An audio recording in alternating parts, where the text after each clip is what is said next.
नमस्कार एवं सहृदय अभिवादन।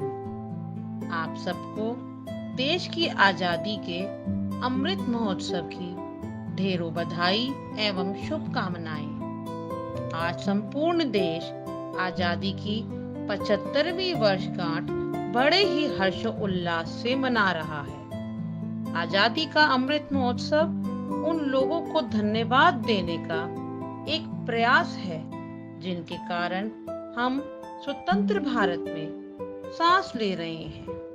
तो आइए हम सब सुनते हैं उन्हीं वीरों में से एक ऐसे वीर की कहानी एमपीएस की जुबानी।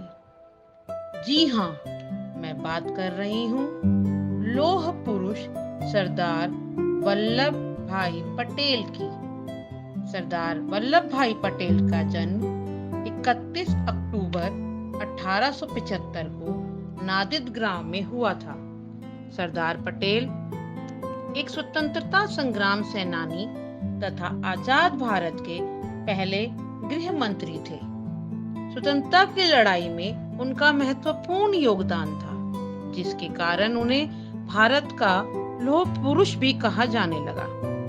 उनके पिता झवेर भाई पटेल एक साधारण किसान थे और माता लाडबाई एक साधारण सी महिला थी। एक साधारण मनुष्य की तरह उनके जीवन के भी कुछ लक्ष्य थे। वह पढ़ना चाहते थे, कुछ कमाना चाहते थे। इन सब में इन्हें कई परेशानियों का सामना करना पड़ा। इन्होंने 22 वर्ष की आयु में मैट्रिक की पढ़ाई पूरी की। परिवार से दूर रहकर अपनी वकालत की पढ़ाई पूरी की। लौह पुरुष वल्लभ भाई पटेल पेशे से वकील थे और सादगी पूर्ण अपनी वकालत का कार्य करते थे। उस वक्त उनकी पत्नी उनके साथ न रहकर गांव में रहती थी। अचानक उनकी पत्नी की तबीयत खराब हो गई। खबर मिलते ही वल्लभ भाई पटेल गांव जा पहुंचे और पत्नी की सेवा में लग गए। उन दिनों वह एक निर्दोष व्यक्ति का केस लड़ रहे थे, जिसे धोखे से आरोप में फंसा दिया गया था। उसी वक्त उस व्यक्ति की पेशी पड़ी। वल्लभ भाई विचार में थे।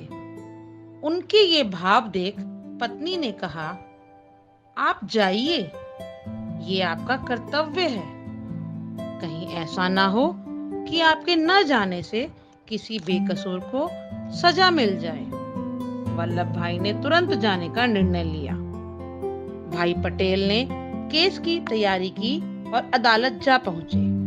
तभी उन्हें एक टेलीग्राम मिला, जिसे उन्होंने देखकर जेब में रख लिया और अपनी पैरवी शुरू कर दी। अपनी दलीलों एवं सबूतों के आधार पर बेगुनाह को बचा लिया गया। सभी ने पैरवी सुनकर वल्लभ भाई की सराहना की। तभी एक व्यक्ति ने उस टेलीग्राम के बारे में पूछा। तब वल्लभ भाई पटेल ने टेलीग्राम दिखाया, जिसमें लिखा था कि उनकी पत्नी का देहांत हो गया है। सभी स्तब्ध थे।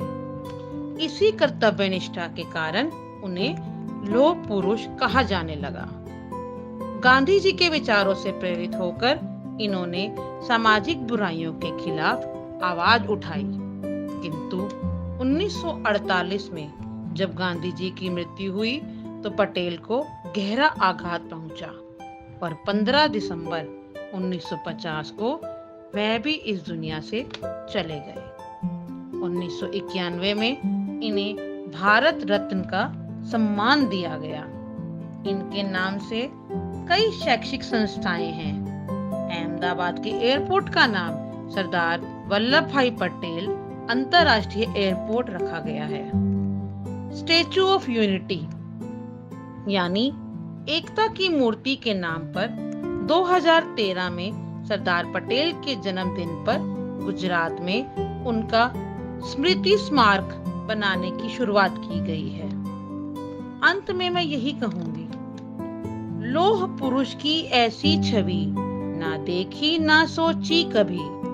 गरीबों का सरदार था वो, दुश्मनों के लिए लोहा था वो।